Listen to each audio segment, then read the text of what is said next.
है। किसी से नाइंसाफी की जाती है तो मुसलमान है।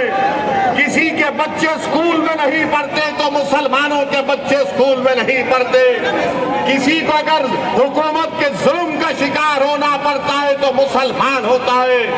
आप कान खोलकर सुन लो, मुसलमानों की सियासी लीडरशिप बनेगी इंशाअल्लाह ताला। ये संविधान मुझे इस बात की इजाजत देता है। अब अबू आसिम साहब और अखिलेश यादव जानते हैं कि जिस दिन मुस्लिम अक़लियत की सियासी लीडरशिप बनेगी, इनकी दुकान खत्म हो जाएगी। तुम्हारी दुकान बंद करेंगे। जो तुम खून चूसते हो हमारा और आवाम का कोई फायदा नहीं करते।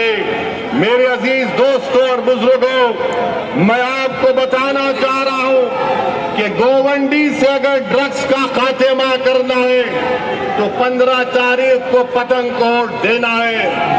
अगर गोवंडी, शिवाजी नगर, मंगखूड़ के घरों को बचाना है स्लम रीडेवलपमेंट के नाम पर, तो पतंग के निशान पर आपको बटन दबाना पड़ेगा। मेरे अजीज दोस्तों और बुजुर्गों, मजलिस का पैगाम क्या है? सुन लो, रुक जाओ, कुछ नहीं होने वाला है, कुछ नहीं होने वाला है। मजलिस का पैगाम, मजलिस का पैगाम इनफरादियत नहीं है, इंडिविजुअल नहीं है। मजलिस ये नहीं कहती कि एक शख्स को देखो, मजलिस कहती है इज्तिमाइयत को देखो। कलेक्टिव की बात, कलेक्टिव रिस्पांसिबिलिटी की बात मजलिस इत्तेहादुल मुस्लिमीन करती है।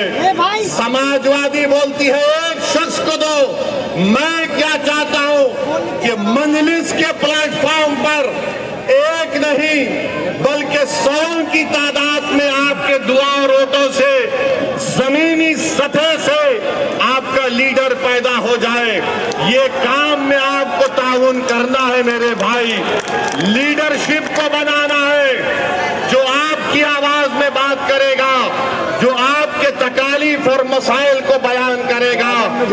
और फिर जनाब अबू आसिम साहब ने इसी जगह पर एक प्रोग्राम किया और कहा 30 साल बेमिसाल। कहा था 30 साल बेमिसाल कहा था। अब मेरा जवाब अबू आसिम साहब आपके लिए है कि 20 साल गोवंडी बेहार। जुर्म की रात लंबी, गुर्बत, तंगी और कचरे के पहाड़, ये अबू आसिम का कमाल। 20-30 साल बेमिसाल। कभी, ए भाई सुनिए, कभी चलकर फिरते भी आप